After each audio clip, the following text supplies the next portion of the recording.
Hi, my name's Forrest Librand, and in this video I'm going to talk to you about my newest book, Twigchap, and why I think you should buy it. Because I want your money. No, actually I think it's a great story and I think you'd enjoy it.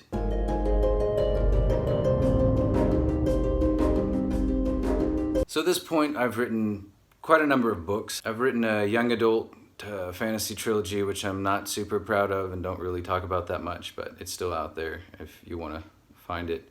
I've written 4 books though that I'm really proud of. The Beast King, Trixie and Roy, The Sassafras 3, and the newest one, Twigchap. They all start with T's, and that's like an important theme in my writing, is that every book starts with T. That really means something.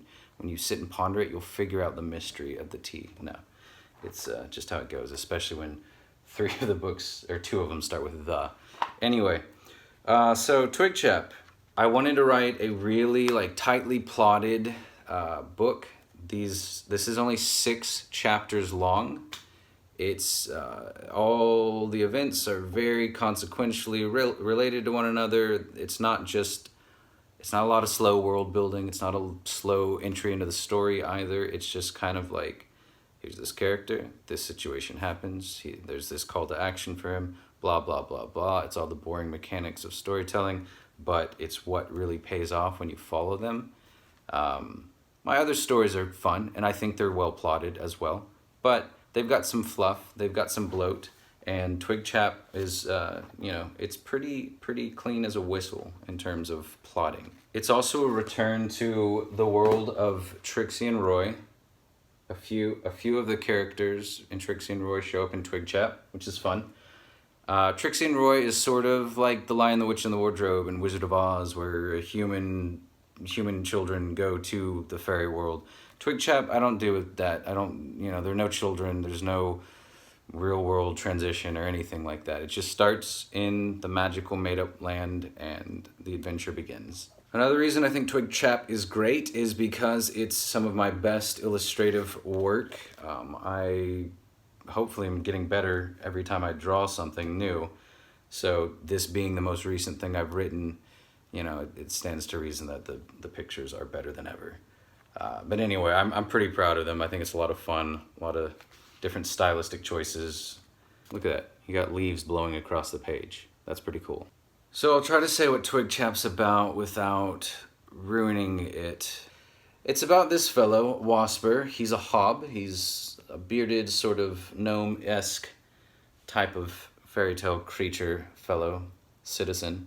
He rides a Dodo around. He mainly deals in the lumber trade. He is just a hard-working, salt-of-the-earth character. He's not fancy, he's not pretentious, he doesn't really care about excitement or adventure. He just does his job and then goes home. So there's a wedding in the woods, and it's between Fair Poppy, who is this beautiful, sweet, kind fairy woman, and then Thomas Brinsley, who's sort of this rogue from across the pond, from the real world, a human man who no one likes, no one, besides Poppy, of course, but everyone's kind of like him, really.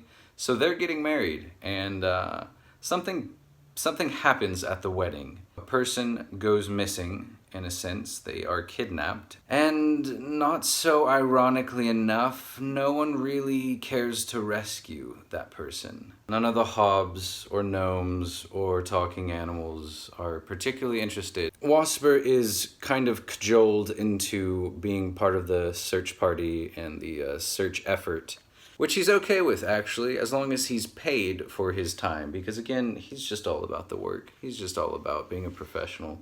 He's not about high-minded morals about saving lost sheep and all that. I don't want to say much more because that's the setup, that's the premise, and it's 6 chapters long, and if I say any more, I'm just telling you the story. A big part of the story is this neck of the woods, this autumn wing of the woods, which has a bunch of other names, where the leaves blow perpetually and there are strange creatures. It's dark, it's kind of spooky. I was going for sort of an Octoberish, fallish, autumnal aura to this part of the fairy world, and it's where most of the action happens, where most of the plot is revealed. You've got spooky little demon sort of creatures. You've got animal-headed imps, giant eagles carrying them away. Like I said, spookiness, spookiness. And I try to invent some characters, creatures as well, instead of only exclusively borrowing from traditions.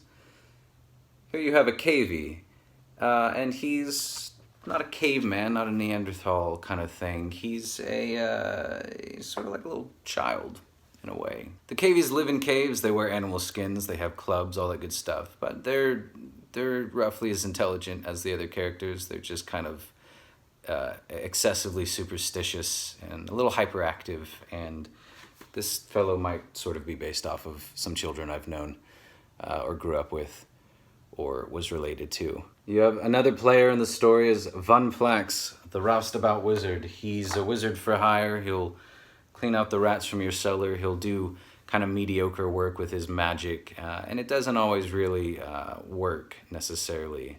Not for lack of ability. He's just a lazy, selfish, dishonest character. He's probably one of my favorites in this story.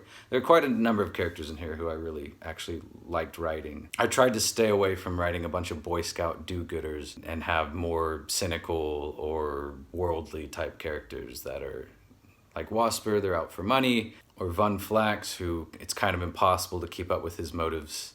There are the ants, or the aunts, who are a lot of fun.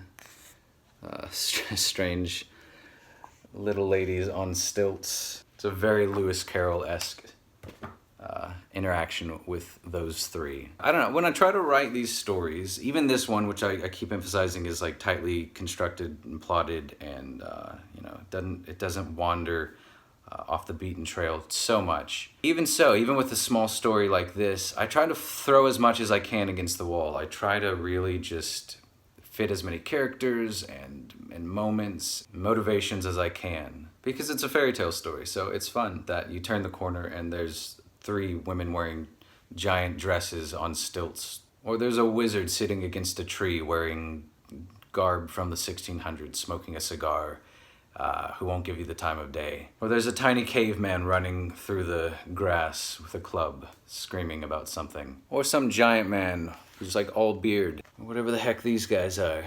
Anyway, I hope this has somehow encouraged you or excited you to try out Twigchap. I'm not much of a salesperson, I'm mainly just a writer. That said, there's a dude with a long beard and a sword riding a dodo. That's awesome. What more do you want?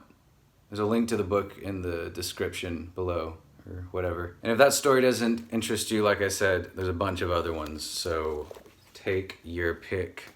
They're fun, they're crazy, they're imaginative.